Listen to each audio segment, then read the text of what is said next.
కార్యక్రమం కూడా పార్టీ నెరవేర్చబోతుంది అనేటువంటి విషయాన్ని ఈ సందర్భంగా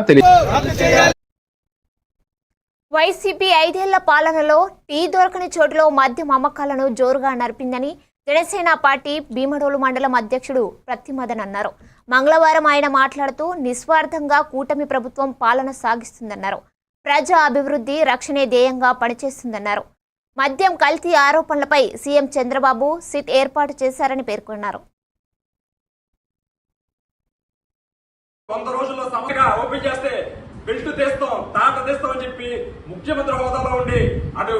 ముఖ్యమంత్రి నారా చంద్రబాబు నాయుడు గారు కానీ ఇటు పవన్ కళ్యాణ్ గారు కానీ మొన్న చూస్తే మా నాయకులు శ్రీ కొణిదెల పవన్ కళ్యాణ్ గారు కూడా ఉప్పాడ వెళ్లి ఉప్పాడ తీర ప్రాంతంలో 100 రోజుల్లో సమస్యకి పరిష్కారం కనుగొనకపోతే మేము రాజకీయాలైనా వదులుకుంటాం కానీ ప్రజలు పట్టుకుని మోసం చేయమని అంటే ఇటువంటి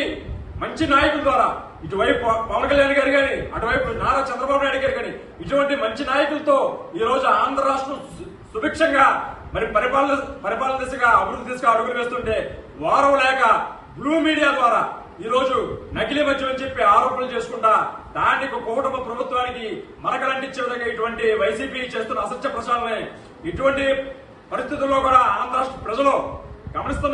గమనించారు కాబట్టి కేవలం మిమ్మల్ని 11 సీట్లతో మిమ్మల్ని అక్కడ ప్రతిపక్ష హోదా కూడా లేక మిమ్మల్ని కూర్చోబెట్టడం జరిగింది. ఈ రోజు నిన్న సిట్ విచారణలో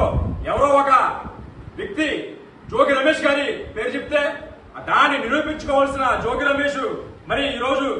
నారా చంద్రబాబు నాయుడు గారు కానీ ఆయన తనయులు లోకేష్ గారి మీద చేసిన ఆరోపణలు కూడా మేము పూర్తిగా ఖండిస్తూ పవన్ కళ్యాణ్ గారి నాయకత్వంలో నారా చంద్రబాబు గారి నాయకత్వంలో ఆంధ్ర రాష్ట్రం ఖచ్చితంగా అభివృద్ధి దిశగా పయనిస్తుందని చెప్పి ఎటువంటి ఆరోపణలు లేకుండా నిష్పక్షపాతంగా ఈ సిట్ విచారణ కొనసాగుతుందని చెప్పి అందరినీ తెలియజేసుకుంటూ మరి ముఖ్యమంత్రి గారు తీసుకున్న ఈ నిర్ణయానికి మా ఉంగుటూరు నియోజకవర్గం భీమడోలు జనసేన పార్టీ తరఫున పూర్తి సంఘీభావం తెలియజేసుకున్నాం.